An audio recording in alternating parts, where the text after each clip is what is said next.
언제나 우리와 함께 하시는, 우리를 사랑하시는 하나님 아버지, 우리를 바라보아 주시고 지켜주시고 은혜 베풀어 주심이 어제의 우리의 생명이었고 오늘의 우리의 생명이며, 또한 어제나 오늘이나 영원토록 동일하신 예수님의 역사 속에서 우리가 또한 받을 영생의 생명임을 깨닫도록, 또 믿도록, 그래서 생명의 근본 되시고 주인 되시고 생명의 능력을 공급해 주시는 하나님만을 우리가 찬송하며 경배하며 의지하며 살게 하여 주심을 감사드립니다. 오늘도 우리가 살아가는 것이 하나님 안에서 하나님께서 우리를 돌아보아 주시는 은혜로, 그래서 우리의 것을 쫓는 것이 아니라 우리 위에 죽으시고 다시 살아나신 주님, 우리가 주님의 것이오니 우리가 주님의 뜻으로 주님의 뜻을 섬기며 오늘을 살아가는 것임을, 하루를 여는 이 첫 시간 오늘도 우리가 기억하고 또 확인하고, 그러기에 주의 말씀으로 성령 안에서 기도하는 이 시간이 되게 하여 주시옵소서. 예수님의 이름으로 기도합니다. 아멘. 로마서 7장 21절에서 25절입니다.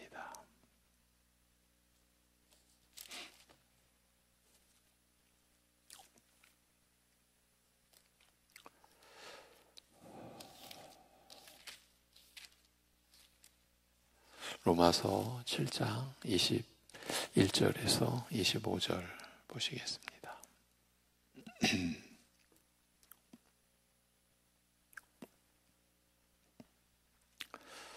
네, 같이 읽습니다. 그러므로 내가 한 법을 깨달았노니 그 선을 행하기 원하는 나에게 악이 함께 있는 것이로다. 내 속 사람으로는 하나님의 법을 즐거워하되 내 지체 속에서 한 다른 법이 내 마음의 법과 싸워 내 지체 속에 있는 죄의 법으로 나를 사로잡는 것을 보는도다. 오호라, 나는 공고한 사람이로다. 이 사망의 몸에서 누가 나를 건져내랴. 우리 주 예수 그리스도로 말미암아 하나님께 감사하리로다. 그런즉 내 자신이 마음으로는 하나님의 법을, 육신으로는 죄의 법을 섬기노라. 아멘. 예, 어제에 이어갑니다. 예, 불신자로부터 유대인 그리고 신자에 이르기까지 모두, 불신자, 유대인, 신자라고 하면 모든 사람이죠. 모두 하나님의 법을 시인하고 따르기를 원하는 마음과 이에 저항하고 무너뜨리려는 죄와의 갈등을 큰 틀에서는 어떤 형태로나마, 비록 모양과 질에서는 차이가 있으나 다 겪는다고 할 수 있습니다. 복음서에 나오는 부자 청년의 경우, 유대인의 예입니다. 하나님의 계명을 다 지켜놓으라고 스스로는 확신하면서도 무언가 그를 불안하게 하는 것 때문에 예수님께 나와 무슨 선한 일을 행하여 영생을 유업으로 얻겠나이까? 내가 더 무슨 선한 일을 행해야 하겠습니까? 라고 여쭙게 된 데에는 어쩌면 이런 내적 갈등 또는 그 갈등에서 패배한 이런 좌절의 경험이 작용하였는지 모릅니다.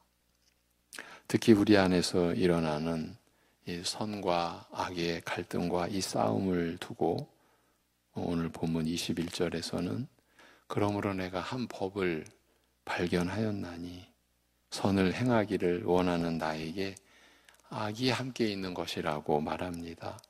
내가 원하는 것을 하지 못하고 싫어하는 것을 행하게 되는 이 이해하기 어려운 일에서, 이 참 해괴한 이런 일에서 한 가지 원리 내지 질서를 발견했다는 거죠. 그러니까 법이라는 것이 어떤 질서 내지 원리로 보는 거죠.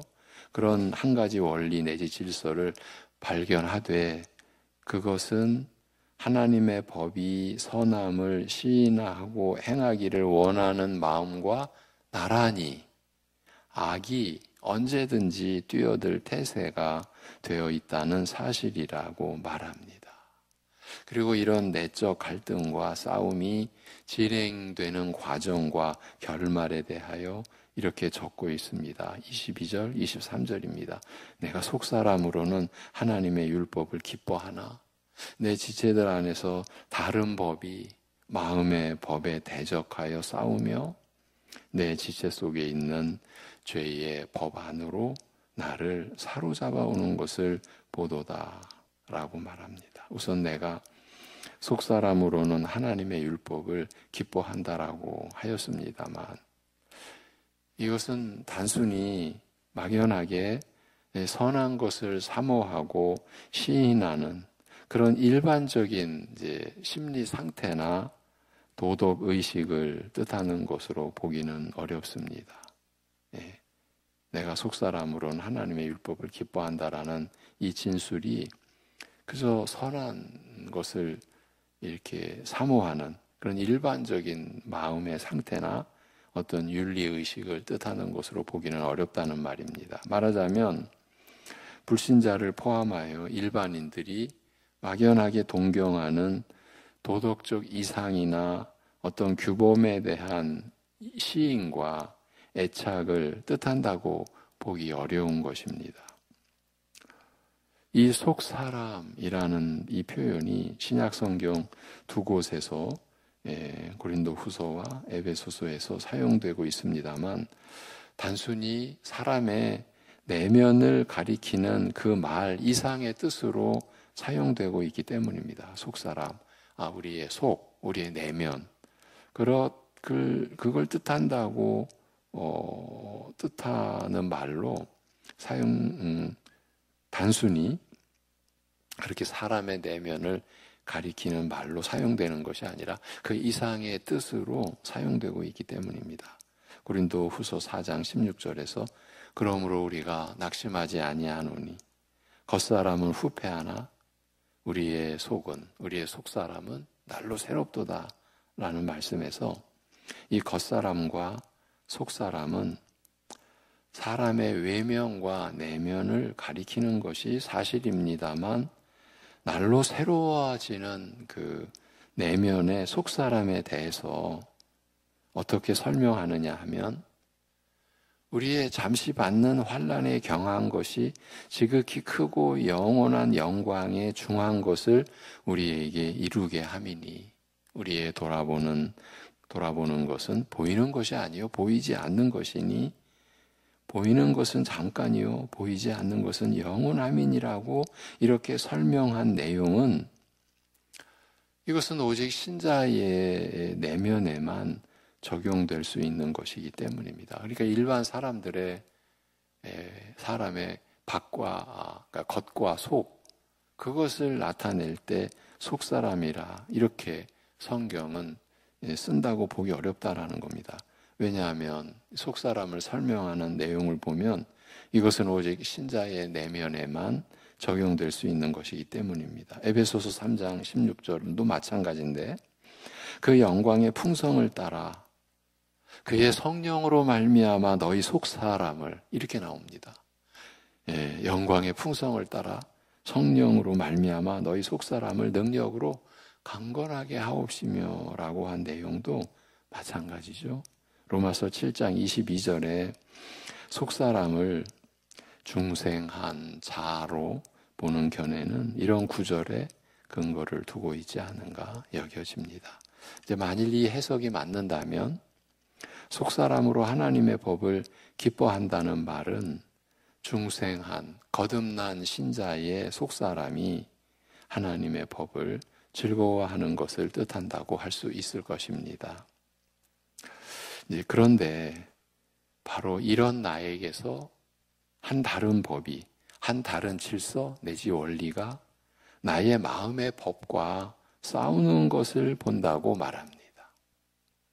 한 다른 법이라는 말이 바로 앞에서 말한 바 속사람으로 하나님의 법을 즐거워하는 그 질서와 다른 이질적인 질서라는 뜻인지 아니면 바로 다음에 나오는 마음의 법과 다른 질서라는 뜻인지 참 분명치 않으나 글의 흐름으로 문맥으로 미루어 이 전자의 해석이 나은 듯합니다. 속사람으로는 하나님의 법을 기뻐하는 그 질서와 전혀 다른 이질적인 또 다른 원리, 또 다른 질서가 내 마음의 법에 맞서 싸움 끝에 나를 사로잡아 죄의 법에게로, 죄의 질서에게로, 죄의 원리에게로 끌고 가는 것을 본다고 말합니다.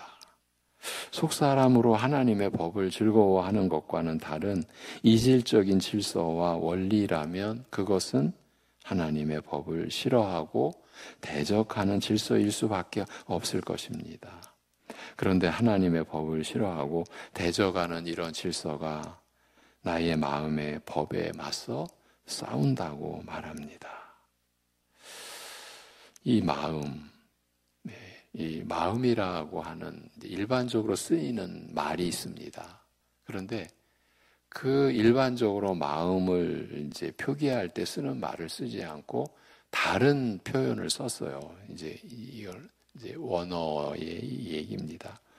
그 다른 표현으로 써서 마음이라는 이 말은 깨달음, 이해 등과 관련된 이 마음의 기능, 심적 기능을 뜻하는 만큼 마음의 법에 맞서 싸운다는 말은 올바른 이해, 올바른 깨달음을 따라 내리는 판단과 결정에 맞서 싸운다는 그 뜻에 가까울 것입니다. 쉽게 말하면 마음으로는, 생각으로는, 이성으로는 옳고 마땅하다고 판단하는 것에 대하여 맞서 싸운 끝에 결국 나를 사로잡아 죄의 법에게로 끌고 간다는 그 뜻입니다. 흔히 생각으로는 마음으로는 이래야 할 것 같음에도 이런 생각과 판단에 강력하게 맞서 저항하는 어떤 힘에 굴복하여 결국 잘못된 행동으로 끌려가는 일을 누구나 경험합니다.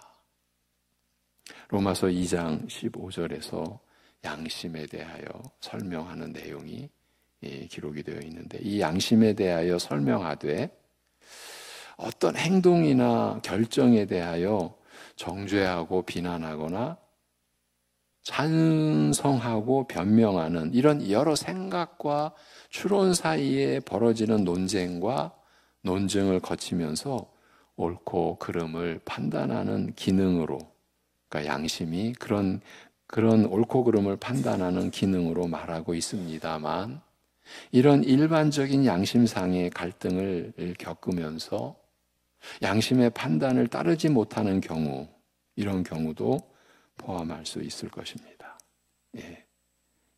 일반적인 양심상의 갈등을 겪는 가운데 결국에는 양심의 판단을 따르지 못하는 거예요. 이런 경우도 포함할 수 있다는 겁니다. 유대인의 경우라면 하나님의 법을, 곧 율법을 의지하며 하나님을 자랑하면서도 바로 그 법을 스스로 범하는 모순된 결정과 행동을 가리킬 수도 있을 것입니다. 그러나 이런 점과 더불어 이 문맥상 마음의 법은 하나님의 법을 기뻐하는 속사람의 뜻과 일치하는 만큼 불신자나 유대인의 경우와 부합하지 않은 면이 없지 않다. 그러니까 불신자나 유대인의 경우와는 부합하지 않은 면이 있다는 점을 또 고려할 필요가 있습니다. 불신자의 경우, 아니 인간의 경우, 그의 이성적 판단이나 양심의 판단이 반드시 하나님의 법을 기뻐하거나 이 법과 일치한다고 말하기는 어렵기 때문입니다. 일반 사람들의 이성적 판단, 그 양심의 판단이 반드시 하나님의 법과 일치한다? 이렇게 말하기는 어렵기 때문입니다. 이건 우리가 누구나 수긍할 수 있는 거죠.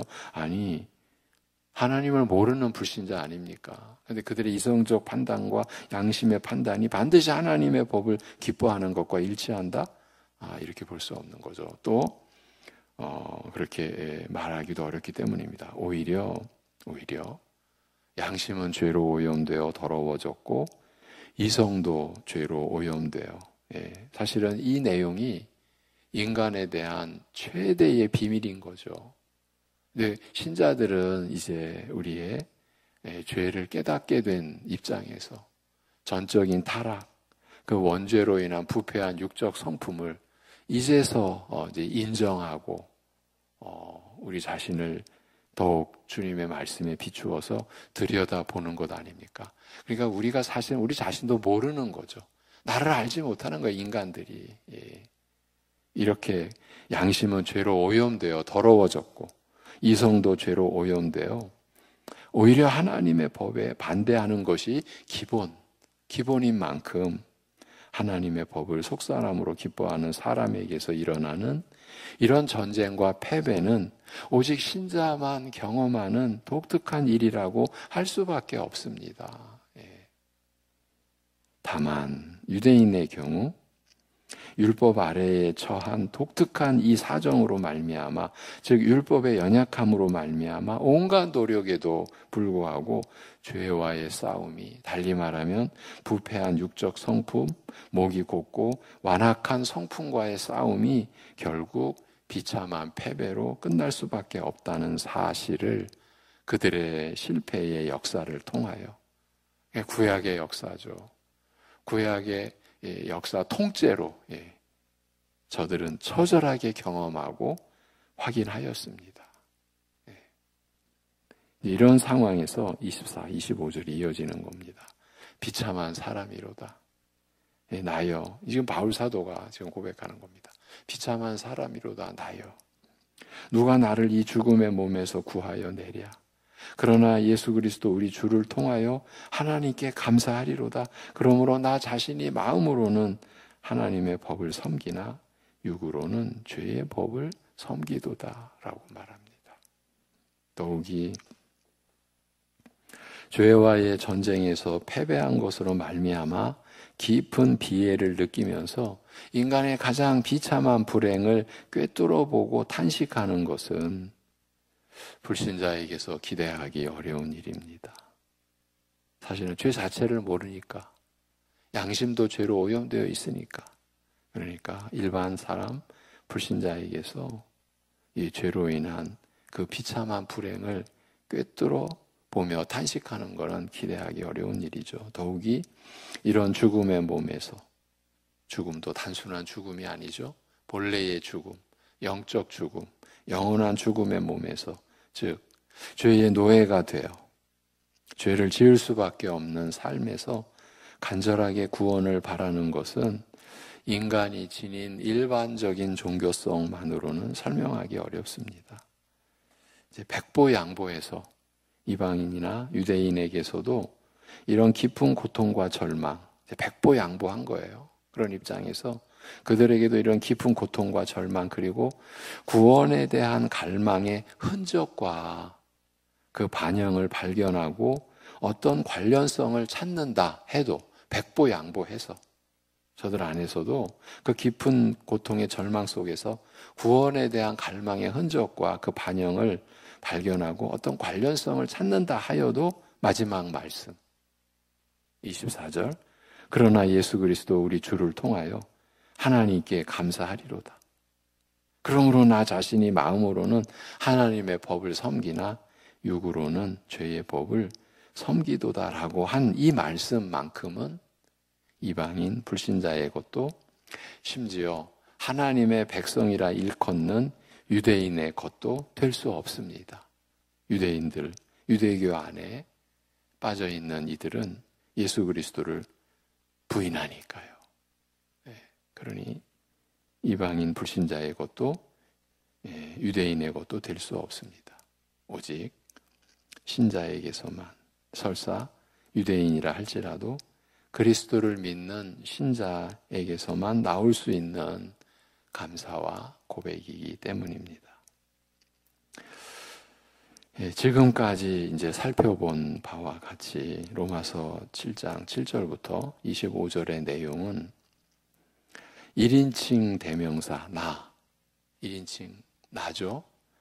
그 나의 입장에서 서술한 것이 서술한 것인 만큼 기본적으로 바울의 경험과 밀접한 관계가 있다, 이렇게 볼 수 있겠습니다만, 그러나 좀 더 자세히 들여다보면 바울 자신의 경험으로 제한해버리거나, 그렇게 바울 자신의 경험으로 제한하거나 또는 심지어 이방 불신자, 유대인, 아니면 신자 등 어느 한 부류에만 국한하기 어려운 만큼 광범위한 적용 범위를 가지고 있음을 또 알 수 있어요.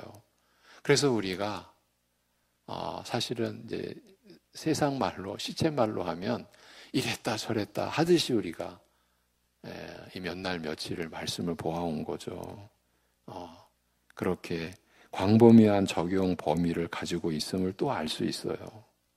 그런가 하면 또 신자에게만 적용할 수 있는 독특한 내용도 포함하고 있으며, 또한 신자의 경험이라고 보기 어려운 내용도 함께 포함하고 있어서 곤혹스럽기도 한 겁니다. 그래서 제가 간간히 말씀을 드렸지만 교회 안에서 어떤 지도자의 경우도 이 로마서 7장을 신자에게 적용을 시키지 않습니다. 이건 중생한 자라면 이럴 수가 없다. 그런데 그건 상당히 위험한 거죠. 제가 그런 지도자, 책까지 내고 한 그런 지도자를 제가 직접 대면해서 들은 내용이기 때문에 저로서는 받아들일 수가 없었죠. 이 로마서 7장 전체를 이건 중생한 신자의 고백이라고 볼 수 없다. 그러면 바울 사도의 고백이라고 볼 수 없다는 직접적인 그 부딪힘이 일어나지 않습니까? 그러니까 바울 자신의 경험으로 제안하거나 심지어 이방 불신자나 유대인이나 신자 등 어느 한 부류에만 국한하기 어려운 만큼 광범위한 적용 범위를 가지고 있는 것도 분명한데, 또 그런가 하면 신자에게만 적용할 수 있는 독특한 내용도 포함하고 있고, 또한 신자의 경험이라고 보기 어려운 내용도 함께 포함하고 있다는 겁니다. 그래서 곤혹스럽다는 겁니다. 이와 같이 부분적으로 혼란스럽고 상충하는 듯한 내용을 함께 포함하는 것이 가능하고, 또 이렇게 할 수밖에 없는 이유는, 그러니까 바울 사도가 이렇게 진술할 수밖에 없는 이유는 이렇게도 말할 수 있겠죠. 더욱이나 자신의 개인적인 경험까지 바탕에 깔고서 이렇게 할 수밖에 없는 이유는 결국 로마서 7장이 앞에 4절과 6절에서 밝힌 대로 율법에서 은혜로 옮기는 이 변화, 율법에서 벗어나 그리스도에게 속하게 되는 변화, 이 변화, 단순히 글자에서 성령으로 옮기는 이 변화에 대하여 설명하고자 하되, 특별히 육의 지배와 영향 아래에 있는 자의 모습에 대하여, 육 안에 있는 상태에서 어떤 일을 겪는지에 대하여 말하고자 하기 때문이라 할 수 있습니다. 왜 이렇게 혼란스러웠고 또 서로 부딪히는 내용을 함께 포함하는 것이, 왜 이게 가능하고 또 이렇게 할 수밖에 없는 이유는 율법 아래에서 은혜 아래로 옮겨지는 이러한 변화, 이것이 바로 우리 새 사람 된, 새 생명을 지닌 우리에게 일어난 변화 아닙니까? 이 변화에 대하여 설명하고자 하되, 특별히 육의 지배와 영향 아래에 있는 자의 모습에 대하여, 육 안에 있는, 부패한 육적 성품 안에 있는 상태에서 어떤 일을 겪는지에 대하여 말하고자 하기 때문이라 할 수 있습니다. 기본적으로 바울 자신의 경험, 즉 유대인으로서 율법 아래에 태어나 자란 다음 철저히 바리새인으로 생활하였으나, 그러니까 우리 그 교회 안에서 모태 신앙을 지닌 분들, 그러니까 태어나면서 뭐 본인의 어떠한 뭐 선택이나 본인의 어떠한 의지나 아무 상관없이 그 부모의 영적 그 울타리 안에서 태중에서부터 이제 교회를 다닌 거죠. 그리고 그 유아기, 그 영아기, 유아기, 미취학 그 아동 시절에도 또 이제 초등학교 들어가서도 그렇게 쭉 이제 교회 생활, 신자로 사는 이제 모태신앙, 지금 그런 경우죠. 바울 사도가 유대인으로서 율법 아래에 태어나 자란 다음에 철저히 바리새인으로 생활하였으나 주의 부르심을 받고서 그리스도의 사도로서 복음을 전하는 자로 급변하게 된 이 생애. 아니, 바리새인으로 생활하는 정도가 어디까지 갔냐면 교회를 잔멸하려고 예수를 그리스도라 믿는 자들을 사로잡아 죽음에 이르게 하는 그 일을 누구보다도 앞장서서 그가 행하지 않았습니까? 그런 생활 가운데서 주의 부르심을 받고서, 그러니까 바울 사도가 신자로서 사도로서 뭐 그런 준비됐다, 그런 뭐 배경이 있었다, 이렇게 말하면 안 되는 거죠. 사실은 바울 스스로가 아는 거죠. 있을 수 없는 일이죠. 나 같은 것을 어떻게 죄 사함받게 하셨을까? 누구보다도 그 진술을 할 수밖에 없는 게 바울 아닙니까? 그렇게 그런 바리새인의 생활 속에 주의 부르심을 느닷없이 받고서 그리스도의 사도로서 또 복음을 전하는 자로 급변하게 된 이 생애의 여러 시기와 관련된 다양한 경험을 바탕으로 삼으면서도 사람이 육적 상태에서 겪는 다양한 일들을 포괄하고자 넓은 이 범위, 넓은 확장성을 고려한 것 때문에 여러 부류의 경험을 다 함께 염두에 두고서 말할 수밖에 없었을 것입니다. 그렇지 않으면 자신의 경험을 배경으로 할 수 없었을 것입니다. 어느 한 부류만 딱 대상으로 했다라면. 그런데 사람이 육적 상태에서 특별하게 분명히 율법 아래에서 은혜 아래로의 이 변화를 설명하고자 하는데, 특별히 사람이 육적 상태에서 겪는, 그러니까 부패한 성품 그대로 겪는 이 다양한 일들을 포괄하고자 넓은 적용 범위를 고려했기 때문에 이 여러 부류의 경험을 다 함께 염두에 두고서 말할 수밖에 없었을 것이라는 말입니다. 그러니 로마서 7장이 단순한 접근으로는 이해 불가능한 거죠. 그러니까 그냥 쉽게 말하면 건너뛰는 거예요, 우리가. 그냥 어렵다, 그냥 건너뛰는 거죠.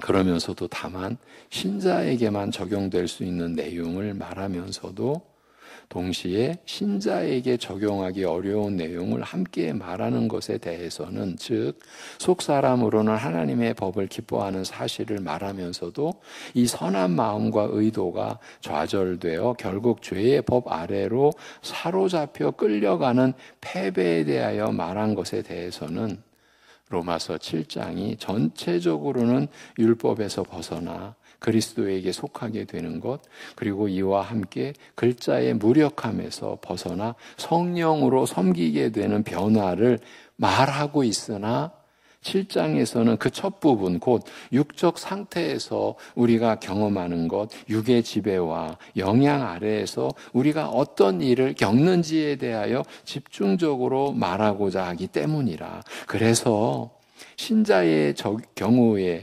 신자에 적용되는 그 부분을 말하면서도 죄의 법 아래로 사로잡혀 끌려가는 패배에 대하여 말할 수밖에 없었다. 지금 그 내용을 다시 짚어드리는 거예요. 그렇게 육적 상태에서 우리가 어떤 일을 겪는지에 대하여 집중적으로 말하고자 하기 때문이라고 할 수 있습니다. 바로 이런 제약, 즉 육 아래에 있는 상태, 율법 아래에 있는 상태에 대해서 말하려 하기 때문에 이런 부정적인 내용과 비관적인 결론 이상의 것을 말할 수 없는 것이죠. 지금 이 단락에서는 이 부정적인 내용과 비관적인 결론 이상의 것을 말할 수 없게 되어 있지 않는가, 그렇게 보는 겁니다. 또 다만 신자의 경우 이런 비관적인 결론으로 끝날 수 없기 때문에, 끝날 수 없죠. 패배로 그냥 끝날 수가 없기 때문에, 그래서 마지막 부분에 감사하는 내용을 덧붙이는 것으로 마감하는 것입니다. 내일 그래서 24, 25절은 좀 더 우리가 살필 것입니다. 그리고 감사의 근본 원인과 이유, 즉 그리스도의 은혜로 말미암아 주어지는 이 새로운 가능성에 대해서는 다음 로마서 8장에서 가르치고 있습니다만, 이 은혜를 말하기 전에는 비관적인 결론 이상의 것을 바랄 수가 없는 것이죠. 로마서 7장에 어떻게 보면 다양한 적용 범위로 인한 이런 혼란, 그리고 이런 혼란이 야기된 어쩔 수 없는 바울 사도의 입장, 또 우리의 입장을 우리가 어렵지만 오늘 나누고, 이제 내일 수요일 그리고 목요일로 이 로마서 7장은 마무리하려고 합니다. 그리고 다음 주부터는 이제 드디어 그리스도의 은혜로 말미암아 주어지는 이 새로운 가능성, 성령의 역사, 그래서 감사의 이 근본 원인과 이유에 대한 내용을 우리가 또 말씀으로 살펴갈 것입니다. 기도하겠습니다. 하나님 아버지, 우리가 육신의 아픔을 겪을 때 육신의 아픔조차도 우리는 원인이 어떻게 되고 과정이 어떻게 되고 그 결국을 어떻게 되는지 사실은 육신의 아픔조차도 모르는데, 우리의 본래 영적인 우리 자신에 대하여 우리가 어찌 알 수 있겠습니까? 그럼에도 때로는 마치 우리 자신에 대해서, 또 사람에 대해서 너무 잘 아는 것처럼, 마치 너무 잘 알아서 확신을 가지고 있는 것처럼 여겼던, 어쩌면 지금도 앞으로도 그럴 수 있는 그런 우리의 무지, 우리의 연약함, 우리의 미련함을 밝혀주시는 말씀을 우리가 받도록, 또 그래서 우리 자신을 바로 알도록, 그리하여 율법 아래에서의 우리 자신을 영원히 그 죄의 사망의 사단의 굴레를 벗어날 수 없었던 우리 자신을 보게 하시고, 그러한 가운데 우리에게 주어진 새 생명의 그 본질, 그 새 생명이 이루어진 근원과 그 새 생명으로 살게 된 신자로서의 그 모습을 말씀하여 주심을 감사합니다. 아버지 하나님, 우리가 우리 자신을 알아가는, 우리 자신을 알게 하시는, 그래서 하나님이 우리를 어떻게 사랑하시고 얼마나 사랑하시고 우리를 어떻게 이제 새롭게 살도록, 이제 성결한 삶을 살아갈 수 있도록 어떻게 은혜 베풀어 주시고 우리가 그 은혜를 어떻게 받아 누리는지 말씀하여 주시는 것에 우리가 우리의 어떠한 왜곡된, 오염된 그러한 바탕이 아니라 그야말로 믿음으로 의롭다함을 받아서 우리 주 예수 그리스도께서 우리에게 의와 거룩이 되게 하신, 속량이 되게 되어 주신 그 바탕을 가지고 이 말씀을 받을 수 있는 은혜를 우리에게 허락하여 주시옵소서.